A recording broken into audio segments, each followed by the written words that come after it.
Dans cette vidéo, on va voir comment faire la transformation de forme des objets. Donc, vous avez appris à les créer, ces formes-là, à les modifier aussi. Maintenant, on va les transformer.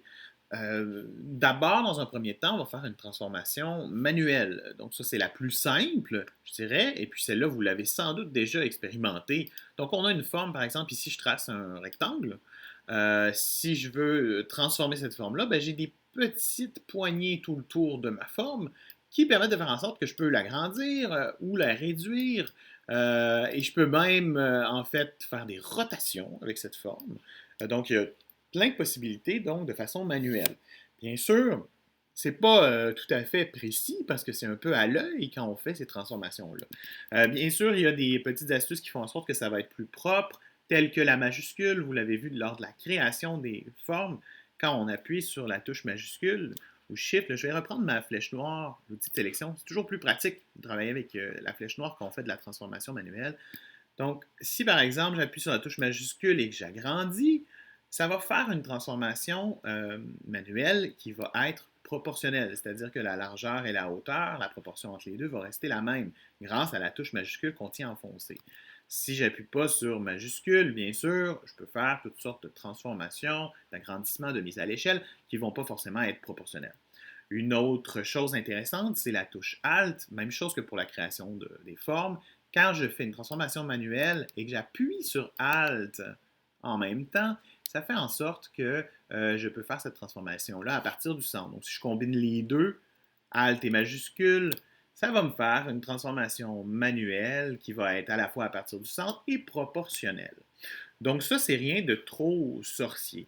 Une chose assez intéressante à savoir, par contre, c'est que ce fameux cadre de sélection, là, ici, où est-ce que j'ai toutes mes poignées pour me permettre de faire ça, et même la rotation, puis ça, je ne l'ai pas dit, c'est vrai, mais en appuyant sur majuscule, hein, la rotation nous permet de la faire à coup de 45 degrés. Encore quelque chose qui est assez intéressant. Merci à la touche majuscule.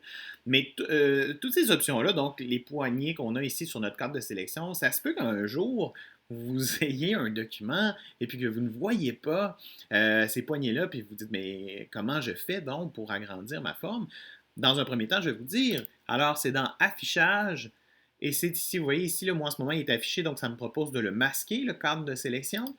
Donc ça se peut qu'un jour, vous ayez ça, cette chose-là, puis là, vous n'avez pas vos poignées, vous ne savez pas trop quoi faire. Si vous voulez les faire réafficher, c'est très simple. On va dans Affichage, Afficher, le cadre de sélection, et puis là, on retrouve le cadre de sélection avec les poignées pour pouvoir faire des transformations manuelles. Autre chose assez importante à savoir, l'épaisseur du trait. Vous voyez ici, admettons que je me mets une épaisseur de trait en 2 points.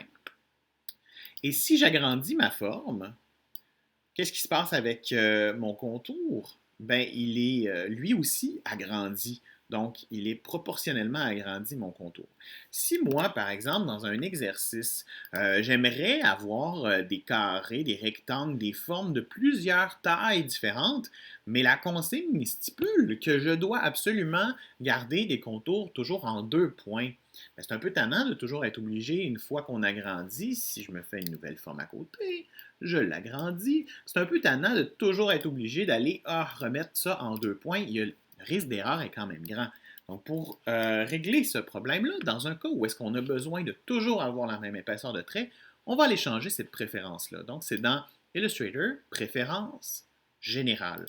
C'est là qu'on va y trouver la petite case à cocher ici, mettre à l'échelle les contours et les effets. Si je décoche ça, il n'y aura donc pas de mise à l'échelle des contours. Je vais faire OK. Puis vous allez voir, si j'agrandis cette fois-ci, ben, mon contour est resté en 2 points. Et puis, donc, je vais pouvoir réussir à créer, à transformer des formes, en fait, qui vont toujours pouvoir rester en 2 points, peu importe la mise à l'échelle que je vais faire à mes formes. Donc ça, c'est assez important à savoir. Ça risque de vous être utile à l'occasion. Peut-être que vous allez avoir besoin de faire une mise à l'échelle des contours. Alors, sachez-le, ça se trouve dans les préférences. Donc voilà pour la transformation manuelle. Puis évidemment, je voulais montrer avec un rectangle, mais ça serait la même chose avec toutes les formes géométriques, vous pouvez faire exactement la même chose. Euh, c'est important de savoir que la transformation manuelle, c'est très pratique et rapide. Par contre, c'est pas très précis. Si j'ai besoin de reproduire des modèles puis que j'ai déjà des informations précises que je peux entrer pour mieux paramétrer mes transformations, ben c'est sûr que c'est idéal de pouvoir le faire d'une façon, disons, un petit peu plus propre. À cet effet, il existe bien sûr plusieurs façons d'y arriver. On a le panneau de transformation. Ça, je ne rentrerai pas dans les détails. Je crois que vous l'avez vu un tout petit peu déjà. Puis je vous invite plutôt à aller lire le PDF sur les transformations des formes. Vous allez voir, c'est assez bien expliqué. Il y a quand même des détails là-dessus. Je n'entrerai pas dans les détails dans cette démonstration-là. Par contre, je vais vous parler de la transformation paramétrée avec les outils. On a des outils ici, vous voyez, j'ai l'outil rotation, j'ai aussi l'outil mise à l'échelle, j'ai également l'outil miroir qui est caché sous l'outil rotation et l'outil déformation également qui est caché sous l'outil mise à l'échelle. Donc ça peut nous être très utile, vous allez voir, puisque si par exemple je sélectionne ma forme et je double-clique sur mon outil rotation, je vais pouvoir lui demander d'effectuer une rotation bien précise. Si par exemple je sais que je veux une rotation de 30 degrés, vous allez voir, donc ma forme va pouvoir effectuer cette rotation de 30 degrés. Donc c'est très pratique de pouvoir avoir cette boîte de dialogue, cette fenêtre qui apparaît pour pouvoir entrer les paramètres. Même chose pour la mise à l'échelle, je vais tout cliquer, toujours en ayant la forme de sélectionner bien sûr. À ce moment-là, vous voyez, je peux très bien dire, moi je veux que ma mise à l'échelle soit de 72%, je clique sur l'aperçu puis je vois ce que ça donne.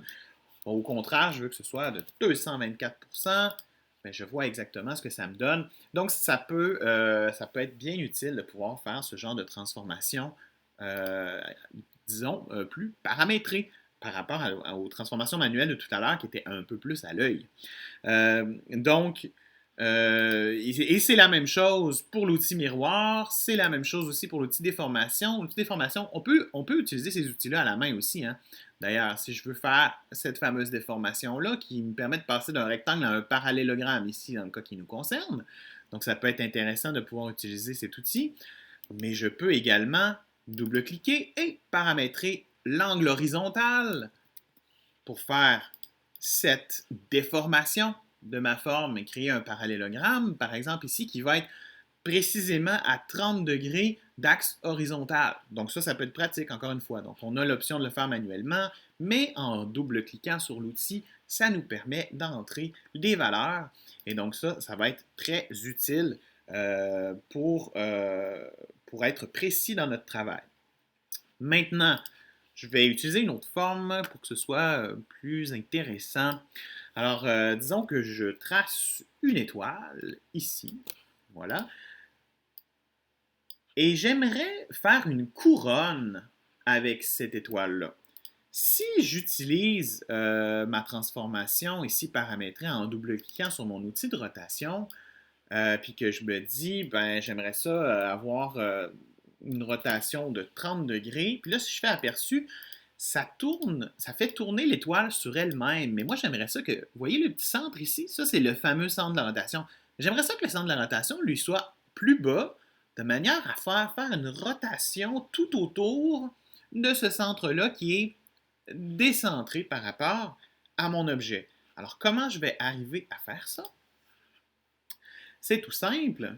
Il s'agit de sélectionner notre objet, appuyer sur la touche sélectionner l'outil, donc c'est bien important. On sélectionne l'objet et on sélectionne l'outil de rotation. Et là, avec la touche Alt, je tiens Alt enfoncé. Vous voyez, mon curseur change, il y a des petits points qui apparaissent, une petite ligne qui apparaît en dessous. Et là, je vais venir placer mon centre un peu plus bas. En tenant toujours Alt enfoncé, je clique. Et là, vous voyez, mon centre est rendu en dessous.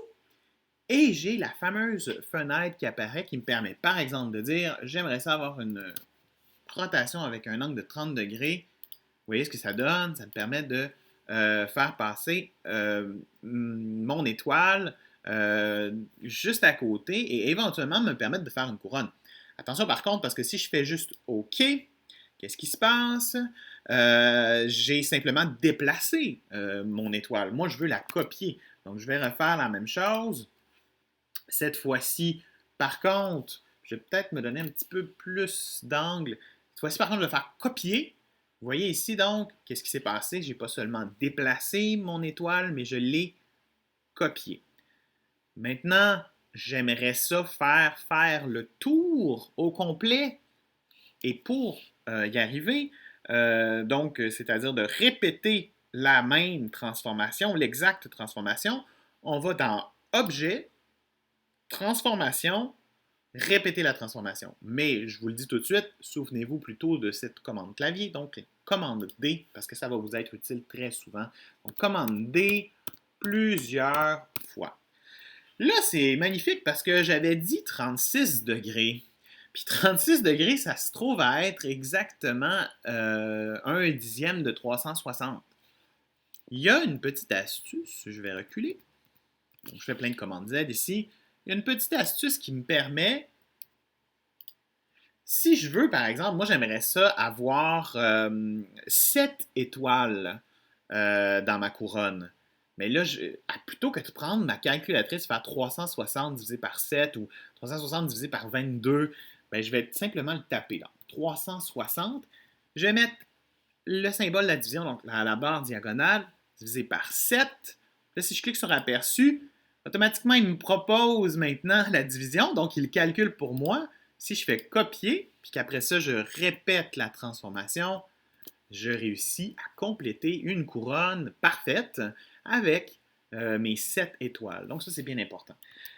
Bon, maintenant que je vous ai montré cette transformation-là avec la rotation, ça serait quand même important de le faire de façon un petit peu plus précise. Je vous ai montré la base, mais ce qui serait intéressant de faire dans le cas qui nous concerne ici, c'est peut-être de travailler avec des repères. Donc là, je vais faire afficher mes règles. Pour ça, je crois, je ne sais pas si vous l'aviez déjà vu, mais c'est dans Affichage, Règles, Afficher les repères, ou encore Commande R, même chose, ça c'est quelque chose qu'on peut essayer de retenir là. Commande clavier qui peut être très utile. Donc, si par exemple, je viens me placer un repère, je me fais un centre.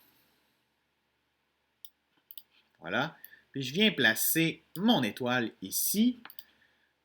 Puis je vais demander à ce que mon centre de ma rotation de ma couronne se fasse carrément au milieu ici de mes repères. Donc ça, c'est une technique. On va apprendre plus tard là, dans la session, dans quelques cours, vous allez voir comment travailler avec une grille dans Illustrator. Mais quand on n'utilise pas la grille, au moins utiliser des repères comme ça me permet d'être vraiment beaucoup plus précis, surtout quand j'ai besoin de retracer. Vous allez voir, vous allez avoir le mandala à faire en exercice. Ça va être pertinent et très important en fait là, de venir se placer des repères pour s'assurer de trouver le centre de notre mandala. Ça va être bien, bien, bien pratique pour pouvoir réaliser cet exercice-là. Donc là, j'ai un centre. Si je prends mon étoile, je vais à nouveau, comme tout à l'heure, sélectionner mon outil rotation. Et là, j'appuie sur la touche Alt ou Option. Hein.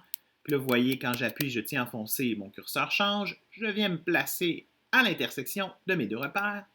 Et là, je vais faire exactement la même chose. Donc, cette fois-ci, tiens, 360 divisé par 14, ça va faire beaucoup d'étoiles. Alors, je fais copier et je fais commande D plusieurs fois pour venir compléter cette couronne. Et ça va être vraiment un truc qui va vous être extrêmement utile, non pas seulement pour l'exercice du mandala, mais également pour le projet 1 sur le vitrail. Donc, vous allez avoir à faire des rotations comme ça, paramétrées et répétées. Donc, voilà pour ça. Maintenant, une dernière chose, deux petites choses, mais la différence entre l'outil de sélection et l'outil de sélection direct. L'outil de sélection me permet de déplacer un objet au complet. Et l'outil de sélection direct me permet d'aller sélectionner un point d'un vecteur. Alors ça peut être pratique si j'ai envie de modifier des formes. Je vais enlever tout ça. Par exemple, je décide de me créer un rectangle, mais j'aimerais ça le déformer, mais à la main, en prenant un des coins, par exemple. À ce moment-là, je viens prendre l'outil de sélection directe et je peux aller déplacer ce point, ce coin, donc ailleurs dans mon plan de travail. Donc, c'est la différence, bien sûr. La flèche noire, l'outil de sélection, va me permettre de déplacer et de transformer de façon globale l'objet, alors que l'outil de sélection directe, je peux, hein, avec l'outil de sélection directe, je peux quand même aller, par exemple, prendre le centre puis déplacer ma forme.